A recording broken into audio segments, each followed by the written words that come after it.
Hello everyone, welcome to DS Guji. This is the answer key of LDC exam conducted by RSMSSB on 12 August 2018.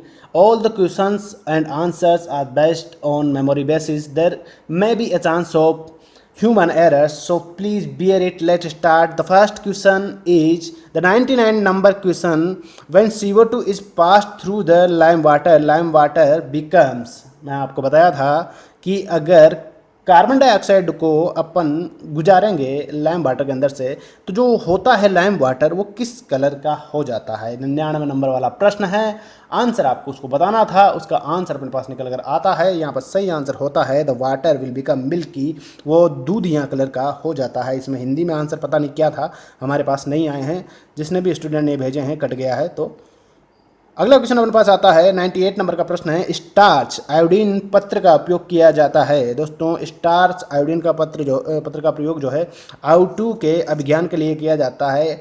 Deduction of I2 यानी कि iodine के लिए ये किया जाता है। आगे चलते हैं, 97 नंबर का क्वेश्चन यहाँ पर है, निम्न में से कौन सा भौतिक परिवर्तन का उदाहरण है। आप देख सकते हैं भौतिक परिवर्तन वो परिवर्तन होता है जिसमें एक अवस्था से दूसरी अवस्था में जाने के बाद पुनः उसी अवस्था में आना कठिनाई भरा होता है, तो वो होता है भौतिक परिवर्तन। यहाँ पर आपको आंसर्स दिए हुए हैं, निम्न में से कौन सा भौतिक परिवर्तन है। दिए गए सभी विकल्प सही हैं क्या? पहला आंसर ये है। बहुत से स्टूडेंट ने ये आंसर लगाया होगा, तो यहाँ पर ये आंसर 100% सही हो सकता है। लेकिन देहर एक प्रॉब्लम और आ रही है। एक प्रॉब्लम ये है, कागज़ का फटना भौतिक परिवर्तन है, पेड़ का कटना भी भौतिक परिवर्तन है, बट यहाँ पर जल का बर्फ बनना जो है वो भौतिक परिवर्तन में थोड़ा थोड़ा दिक्कत करता है। रासायनिक परिवर्तन ही वो भी भौतिक परिवर्तन ही है। तो यहाँ पर सही आंसर जो आपका होगा वो अकॉर्डिंग टू मी ए होना चाहिए, पर there should be two confusion between B and C. तो आप देख लीजिएगा कि इस क्वेश्चन को मेरी तरफ से मैं ए लगा के देता हूँ। बाकी मैंने आपको बताया कि ये सारे क्वेश्चन जो है मेरे मेमोरी पे आधारित हैं, मैंने कोई R&D इनके लिए नहीं किया है। अगर R&D करता तो टाइम ज़्यादा लगता, बिकॉज टाइम ज़्यादा लगने फिर फ़ायदा नहीं है। कौन सा पदार्थ क्लोरीन के साथ गर्म करने पर ब्लीचिंग पाउडर देता है? आपको बताया था मैंने, पदार्थ जो है क्लोरीन के साथ अगर हम गर्म करेंगे तो क्लोरीन होता है Cl, और उसको गर्म करेंगे तो ब्लीचिंग पाउडर देगा। अब आपको एक बात बताऊं मैं, ब्लीचिंग पाउडर का सूत्र क्या होता है, उससे ये आंसर आ जाता है, तो वो होता है त्वरित चूना। यहाँ पर सही आंसर होगा क्विकलाइम, बुझा हुआ चूना नहीं देता है। ये सही आंसर लगा रखा है, ये गलत है। आगे चलते हैं, 95 नंबर का क्वेश्चन आपके पास आता है, सार धातुओं में अमोनिया में विलयन के लिए निम्न में से कौन सा कथन असत्य है। दोस्तों सार धातु में जो अमोनिया, ये अम्ल और सार वाला क्वेश्चन जो है ना, मैंने धातु वाले में भी पढ़ाया है और अम्ल और सार वाले में पढ़ाया है। उसके बावजूद अगर आप गलत करें then your responsibility, I am not responsible for this. इसका सही आंसर हो जाएगा विलियन का रंग जो है यहाँ पर आपका नीला हो जाता है। 95 नंबर के क्वेश्चन का आंसर ये होगा। आगे चलते हैं, प्लाटो पेरिस का रासायनिक सूत्र क्या है। दोस्तों ये क्वेश्चन मैंने फॉर्मूला, मैंने बोला था ना कि ये फॉर्मूले हर बार पूछे जाते हैं, ये देख लो पूछ लिया है, इसलिए बोलता हूँ ध्यान रखा करो यार। ये आंसर सी इसका सही है। अरे ट्रिक इतनी थी कि हाफ वाला आंसर लगाना था, बस हाफ है, CA फॉर्मूला हाफ है टू, बिल्कुल ईजी है, कोई दिक्कत नहीं है। आवर्त सारणी पीरियोडिक टेबल आ गई है, देख लेते हैं। दोस्तों ये पेपर GS में फिजिक्स बहुत ज़्यादा आया है, थोड़ा ठप भी आया है। देखो सीधी सी बात मैं आपको बताऊं, बहुत केमिस्ट्री में IUPAC नाम पूछा है, जो कि जो साइंस वाले वो कर सकते हैं, लेकिन जो आर्ट्स वाले हैं उनके लिए तो आई थिंक बहुत भारी परिवर्तन करना पड़ेगा पढ़ाई में। जब आवर्त सारणी में ऊपर से नीचे की ओर आते हैं तो सार धातुओं के आकार में क्या होता है। ये भी डीप और क्वेश्चन है। ये जो सार धातुओं का आकार है ना दोस्तों, ऊपर से नीचे आएंगे तो नीचे से ऊपर जाता है तो क्या बढ़ती है, नीचे से ऊपर जाते हैं तो अम्लता जस्ट अपोजिट हो जाती है, और सारता जस्ट उसके नीचे आएंगे तो वो सिमिलर हो जाएगी। तो यहाँ पर सही आंसर जो होगा आपका 93 नंबर का क्वेश्चन है, सही आंसर यहाँ पर सी होगा, कम हो जाता है। एक बात और बता दूं, all the question are based on my memory basis. मैं पहले रिपीट करता हूँ, बहुत से स्टूडेंट कहते हैं सर ये ऐसा वैसा कुछ नहीं है। 92 के नंबर के क्वेश्चन का आंसर यहाँ पर देखते हैं, निम्नलिखित में से किस प्रक्रिया के दौरान हेबर प्रक्रिया में अमोनिया और लोहा यानी कि Fe की सतह के बीच बंध कमज़ोर पड़ जाता है। दोस्तों ये जो प्रक्रिया है इसमें बंध कमज़ोर पड़ता है, तो 92 में अपने पास आंसर निकल कर आता है। इसका आंसर जो है, दो आंसर मेरे पास बन रहे हैं और दोनों ही आंसर मेरे को डाउट है। अब मैं इसको आपके ऊपर छोड़ता हूँ, इन दोनों में आप देखिए कि कौन सा आप इसका 92 का आंसर बना सकते हो या बन रहा है आपके हिसाब से, क्योंकि अभी हमने यहाँ पे there is no internet facility और दिमाग पे सारा काम चल रहा है। पहला प्रश्न अपना है 90 नंबर वाला प्रश्न है दोस्तों। ये बहुत ही डिफिकल्ट प्रश्न है, एक प्रकार का डीप का प्रश्न है ये दोस्तों। ये है बेंजीन है, ये बेंजीन कहते हैं इसको, आपको पता नहीं हो बता दूं मैं। और ये बेंजीन है, ये एरोमेटिक एक यौगिक होता है। और ये बेंजीन को पहचानने का एक ही फॉर्मूला होता है कि इसमें 6 फलक होते हैं। इनमें किसी में भी 6 फलक नहीं होंगे तो वैसे ही आंसर बन के निकल के आ जाता है। आगे चलते हैं। अगर अपना आता है आईपीएससी नाम इसका बताना है तो ठीक से दिख जा भाई, पहले ही ऑपरेटर्स की कमी है। तो इसमें दोस्तों आईपीसी नाम जो है मेरे हिसाब से तो निकल नहीं रहा है। अब आपको निकल रहा हो तो बता दीजिए। मेरे हिसाब से तो इसका ए आंसर मैं मानूंगा अगर मैं पेपर इसका देता तो। आगे चलते हैं। 88 नंबर का क्वेश्चन जो है उसमें देखते हैं 88 नंबर के क्वेश्चन में कौन सा उदाहरण थर्मोसेटिंग बहुलक है। दोस्तों ये नियोप्रीन होता है जो थर्मोसेटिंग बहुलक होता है। आगे चलते हैं।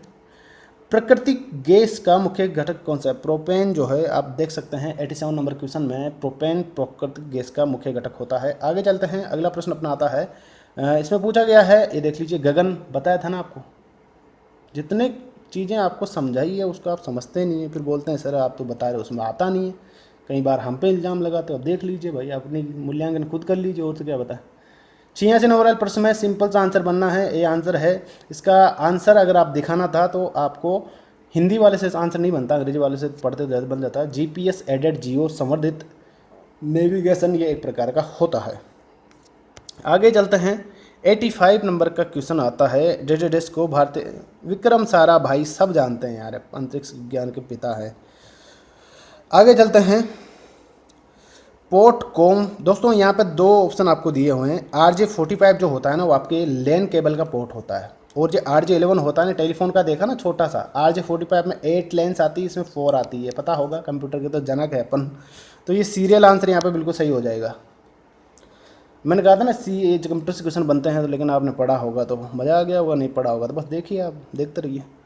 IRS श्रृंखला उपग्रह के लिए उपयोग किया जाता है दोस्तों। ये किया जाता है सुदूर संवेदन, यानी कि आपका जो सही आंसर यहाँ पर होगा वो होगा आपका रिमोट सेंसिंग। आगे चलते हैं। उपग्रह फोन व कम गति संचार के लिए पृथ्वी की निचली कक्षा का उपग्रह क्या कहलाता है। दोस्तों निचली कक्षा का उपग्रह जो है ना, अकॉर्डिंग टू मी, मैंने गूगल नहीं किया है, अकॉर्डिंग टू मी जितना मेरे को यादाश्त पे याद है, मेरिडियन है ये होता है, ठीक है ना। आगे चलता है। सही तरीके से दिख गया, बिल्कुल दिख गया है।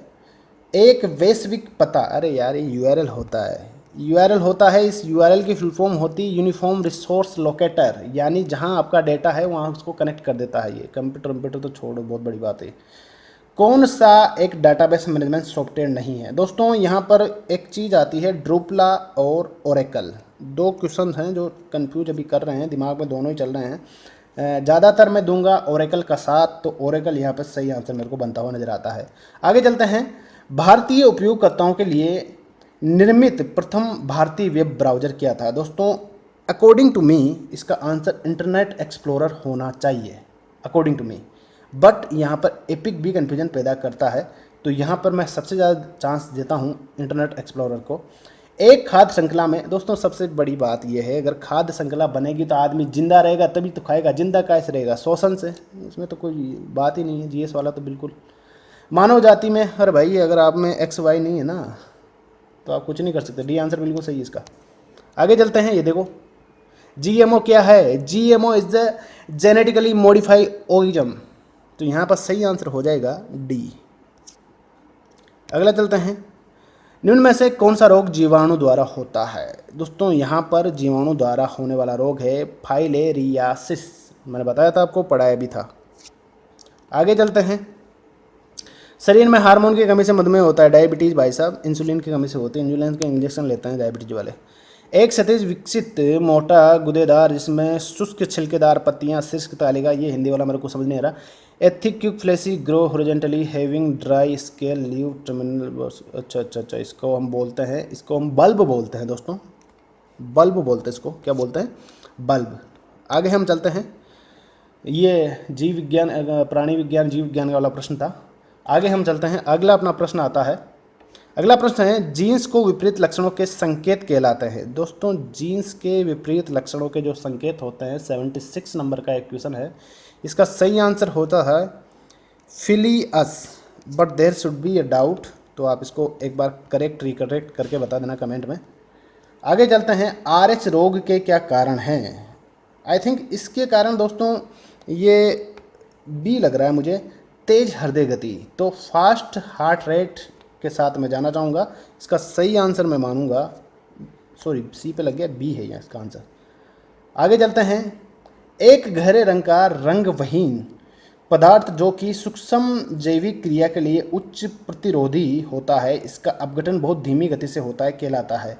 दोस्तों ये 70 नंबर का जो क्वेश्चन है ना, इस क्वेश्चन का आंसर आप निकाल के कृपया मुझे बताएं, बिकॉज यहाँ पर अभी आइडिया नहीं लग पा रहा है। बी फ्रैंक, उसमें कोई दिक्कत नहीं, जो है वो है। आगे चलते हैं, अगला अपना प्रश्न आता है, कहाँ गया इसके बाद, ये चलो, शरीर में लाल रुधिर कणिकाओं की कमी को कहते हैं। लाल रुधिर कणिकाओं की जो कमी होती है ना दोस्तों 68 नंबर पर, उसको हम एनीमिया कहते हैं, और एनीमिया एक प्रकार का रोग भी होता है, ठीक है ना, तो ये आपको ध्यान रखना था। आगे चलते हैं, विज्ञान की the branch of science that deals with the environment is called ecology. बहुत ही जी प्रश्न था, पर्यावरण का पूरा टॉपिक करवाया था।